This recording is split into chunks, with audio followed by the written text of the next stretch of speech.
Assalamualaikum warahmatullahi wabarakatuh. Selamat datang, penjelajah waktu. Anda memasuki saluran tempat kita menyingkap lembaran emas sejarah yang membentuk peradaban dunia. Pernahkah Anda bertanya, bagaimana sebuah wahyu di gurun pasir melahirkan imperium ilmu pengetahuan yang membentang luas? Bagaimana para pahlawan, ulama, dan ilmuwan muslim meletakkan dasar bagi sains, filsafat, dan seni yang kita kenal hari ini. Ini bukan sekadar cerita masa lalu. Ini adalah perjalanan untuk memahami akar kecemerlangan, hikmah para pendahulu, dan inspirasi abadi dari peradaban Islam. Dari masa Nabi Muhammad SAW hingga dinasti-dinasti besar, kita akan bedah fakta, menyingkap misteri, dan mengambil pelajaran berharga. Siapkan diri Anda. Jika Anda siap menghargai warisan dan menemukan kembali identitas, maka Anda berada di tempat yang tepat. Subscribe sekarang, nyalakan notifikasi, dan mari kita mulai petualangan menelusuri sejarah Islam yang luar biasa ini. Serpihan kayu yang disalut lapisan emas murni. Dari pandangan sekilas, ia mungkin hanya tampak seperti sebuah peti kuno biasa. Namun, di balik kemegahan yang sederhana itu, tersembunyi sebuah objek yang telah mengubah jalannya sejarah, memutarbalikkan nasib kerajaan, dan menjadi pusat misteri terbesar yang melintasi 3 agama samawi.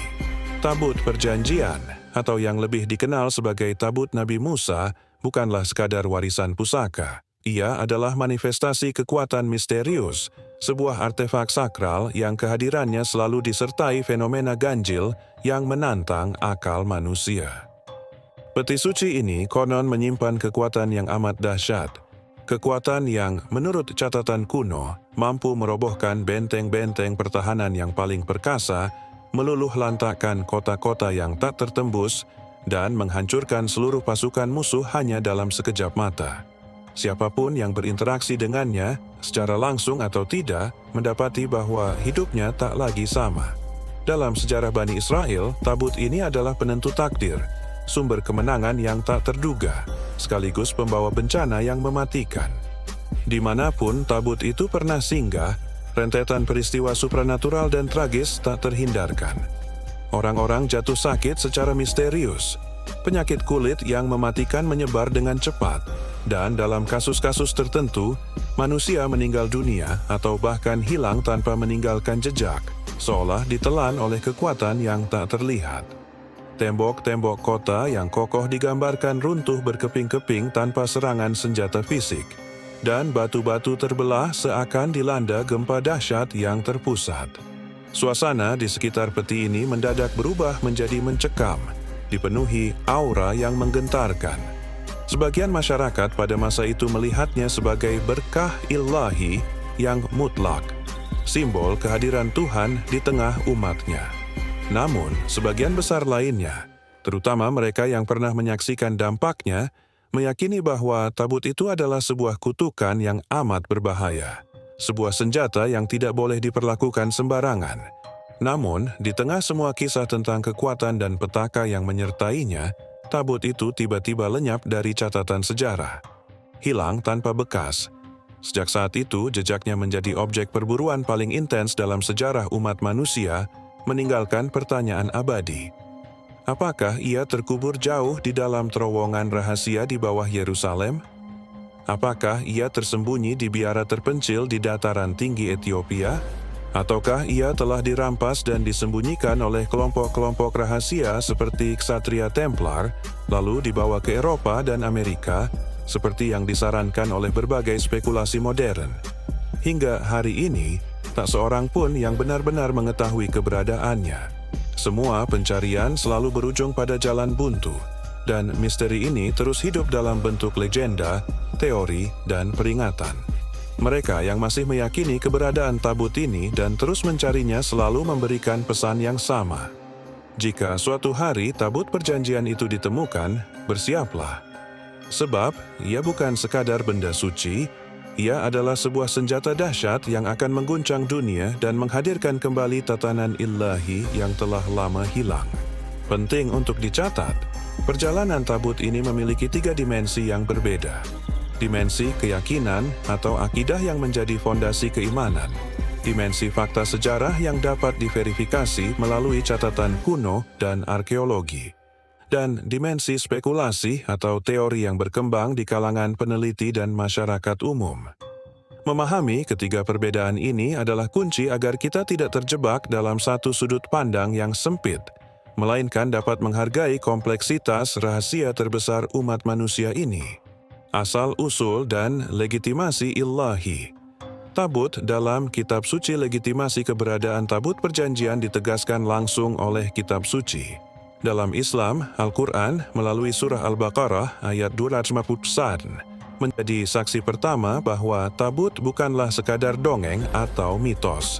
Ayat ini secara eksplisit menyebutkan kedatangan tabut sebagai tanda kekuasaan dan kerajaannya, yang di dalamnya terdapat sakinah, ketenangan ilahi, dan sisa peninggalan keluarga Nabi Musa dan Nabi Harun. Lebih dari itu, Al-Quran menegaskan bahwa peti suci ini tidak dibawa oleh kekuatan manusia, melainkan diusung oleh para malaikat, sebuah penekanan yang menunjukkan betapa tingginya kedudukan spiritual dan kekuasaan yang terkandung di dalamnya. Kehadirannya adalah bukti nyata bagi orang-orang yang beriman. Namun, kisah detail tentang penciptaan tabut bermula jauh sebelum pewahyuan Al-Quran, yaitu pada masa Nabi Musa. Menurut Taurat, tabut lahir dari peristiwa monumental di Gunung Sinai. Di tengah gemuruh awan, kilat, dan suara guntur yang menggetarkan, Nabi Musa berpuasa selama 40 hari dan 40 malam. Di sanalah beliau menerima 2 loh batu yang berisikan 10 perintah Allah. Selain loh batu, Allah juga memerintahkan agar dibuat sebuah kotak atau peti khusus dengan detail yang sangat rinci sebagai wadah penyimpanan loh-loh tersebut. Peti ini dirancang untuk selalu menyertai perjalanan umat Bani Israel di padang gurun, berfungsi sebagai pusat kehadiran Tuhan di tengah-tengah umatnya. Nabi Musa kemudian menunjuk seorang pengrajin pilihan yang luar biasa, seorang jenius yang dikaruniai kebijaksanaan dan keterampilan yang unik, Bezalel bin Uri dari suku Yehuda. Dialah yang memimpin proyek sakral ini, yang pengerjaannya harus dilakukan sesuai dengan cetak biru yang diberikan langsung oleh wahyu ilahi.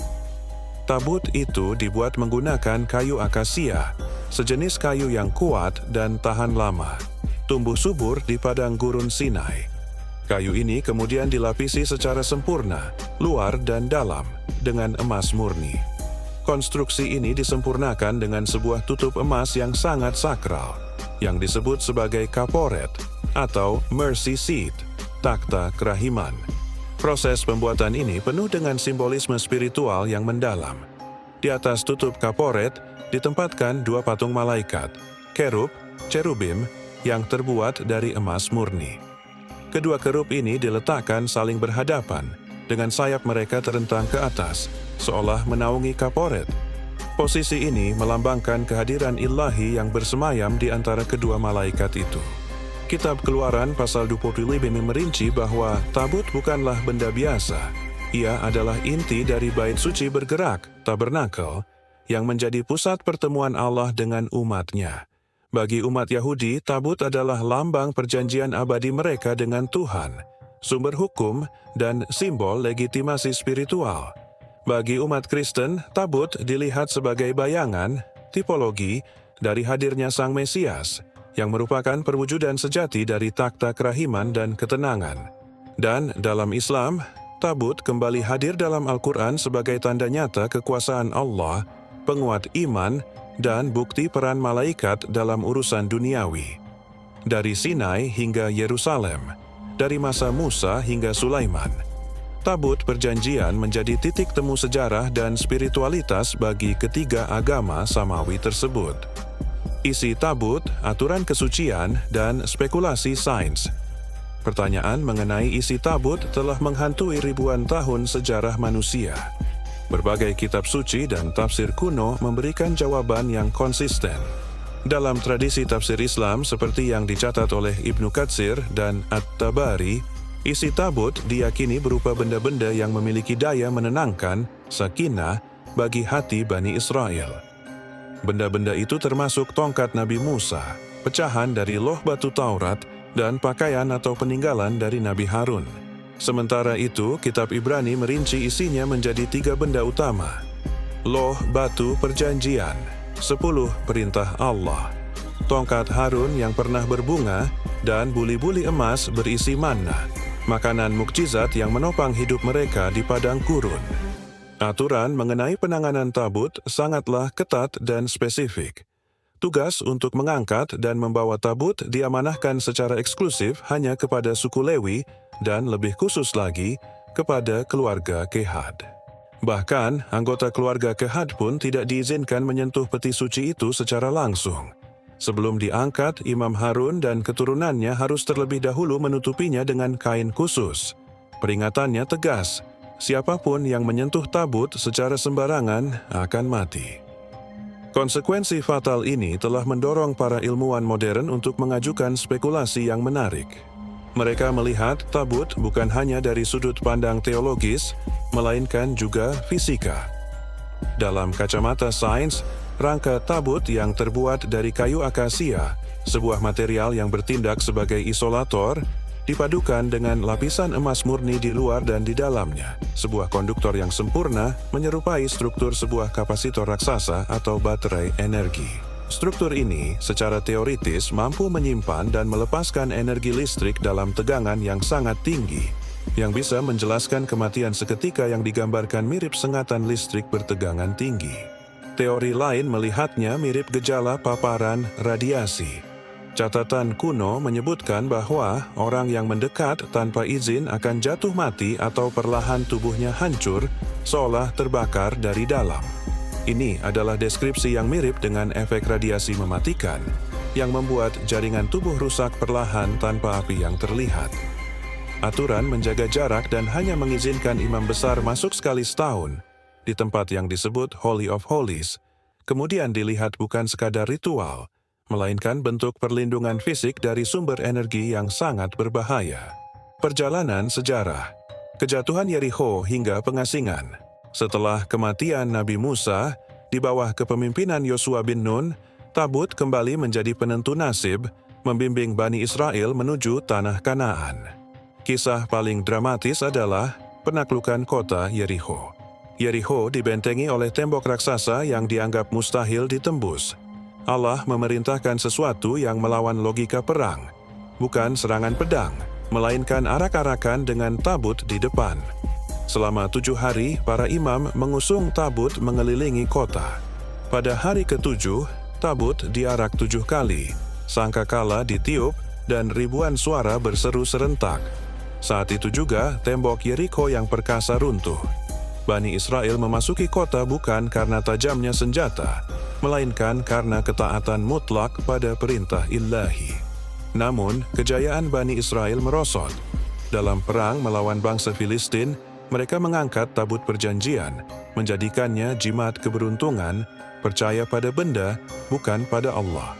Akibatnya, pasukan Israel porak-poranda, ribuan tewas, dan tabut jatuh ke tangan musuh. Bencana juga menimpa bangsa Filistin.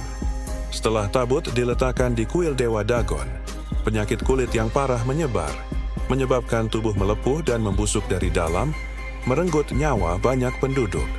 Setiap kali tabut berpindah, petaka yang sama selalu mengikutinya. Putus asa, mereka mengembalikannya kepada Bani Israel. Di desa Betemesh, beberapa orang melanggar aturan dan menatap langsung ke dalam tabut, mengakibatkan 70 orang tewas seketika. Peristiwa ini menegaskan bahwa tabut bukan sekadar simbol.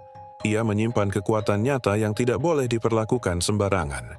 Tabut kemudian sempat terlupakan, hingga Allah memilih Talut sebagai raja pertama Bani Israel. Tabut kembali dihadirkan sebagai bukti restu ilahi. Di bawah Talut muncul Nabi Daud yang menjatuhkan Jalut, Goliat. Setelah Daud diangkat menjadi raja, ia membawa tabut dengan khidmat ke kota suci Yerusalem. Puncak keagungan tabut terjadi di bawah kepemimpinan putra Daud, Nabi Sulaiman.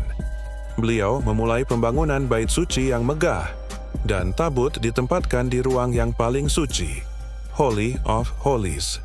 Tragedi terbesar terjadi pada 507 sebelum Masehi, BC. Di bawah bayang-bayang Raja Babel Nebukadnezar dijuju, bait suci dihancurkan. Pada saat inilah tabut perjanjian lenyap dari catatan sejarah. Tidak ada dokumen atau kronik yang secara pasti mencatat keberadaannya setelah invasi Babilonia, meninggalkan misteri yang tak terpecahkan hingga kini. Perburuan abadi, spekulasi, dan teori modern. Sejak lenyap, perburuan tabut melibatkan berbagai kelompok dan teori. Legenda Ksatria Templar. Kisah menyebut Ksatria Templar menggali di bawah kompleks bait suci, menemukan tabut, dan membawanya ke Eropa, bahkan dikaitkan dengan misteri Oak Island. Namun, ini hanyalah bayangan cerita tanpa bukti fisik. Klaim Ethiopia, di tepi Danau Tana dan kota Aksum, Gereja Ortodoks Tewahedo Ethiopia meyakini bahwa mereka menyimpan tabut perjanjian yang asli yang dibawa keluar dari Yerusalem oleh Menelik I. Klaim ini adalah sebuah tradisi yang diwariskan, bukan fakta sejarah universal yang terverifikasi. Teori Jepang. Beberapa peneliti melihat kemiripan simbolik antara ritual Shinto di Gunung Surugi dengan kisah Taurat, berspekulasi bahwa tabut pernah dibawa jauh ke timur. Penggalian di masa lalu tidak menghasilkan apa-apa. Penggalian rahasia Yerusalem. Pada tahun 1991, Rabbi Yehuda Getz memulai penggalian rahasia di terowongan di bawah kubah batu, mengklaim bahwa tabut ada di sana, hanya tinggal beberapa meter lagi. Namun, kericuhan memaksa terowongan ditutup. Gulungan Tembaga dan Lembah Kidron. Penemuan jalur tersembunyi di Lembah Kidron pada tahun 2007 dikaitkan dengan Gulungan Tembaga, Copper Scroll, yang menunjukkan 64 lokasi tersembunyi berisi harta karun kuil, mungkin termasuk tabut. Sinyal logam aneh pernah terdeteksi, tetapi penggalian selalu dihentikan karena sensitivitas wilayah. Di luar lokasi fisik, ada teori paling spekulatif, bahwa tabut adalah sebuah wadah energi misterius, radiasi, atau osilator frekuensi tinggi, yang menjelaskan efek merusak dan kematian yang disebabkannya. Semua spekulasi ini memperkuat satu kesan. Tabut perjanjian adalah simbol iman, misteri, dan pencarian kebenaran yang melampaui zaman. Dalam lintas agama, maknanya berbeda, namun serupa. Bagi Yahudi, kembalinya tabut menandai pembangunan bait ketiga. Dalam Kristen, ia dikaitkan dengan kedatangan kedua Sang Mesias. Dalam Islam, ada spekulasi tabut akan muncul kembali bersama Imam Mahdi, menandakan kembalinya tatanan ilahi. Di tengah semua itu, ada satu pelajaran fundamental. Jangan sampai manusia terperangkap pada benda. Tabut perjanjian hanyalah sebuah tanda, bukan sumber kekuatan itu sendiri. Kemenangan sejati tidak lahir dari kayu, emas, atau cahaya misterius, tetapi dari kepatuhan total kepada Sang Ilahi. Benda bisa hilang, tetapi iman, ketaatan, dan keteguhan hati itulah yang menentukan arah sejarah. Tabut hanyalah pengingat yang agung, bukan pengganti Tuhan. Jika Anda memiliki pandangan, teori baru, atau hal yang ingin ditambahkan mengenai misteri tabut Nabi Musa ini, tuliskanlah komentar Anda di bawah. Bersama-sama kita bisa menelusuri lapisan-lapisan misteri ini, sambil tetap menikmati perjalanan luar biasa yang melintasi waktu, peradaban, dan keimanan. Jangan sampai Anda lewatkan analisis mendalam kami berikutnya untuk menyusuri rahasia sejarah dan legenda yang lebih jauh. Nyalakan notifikasi agar Anda menjadi yang pertama mengetahui eksplorasi kami selanjutnya. Terima kasih.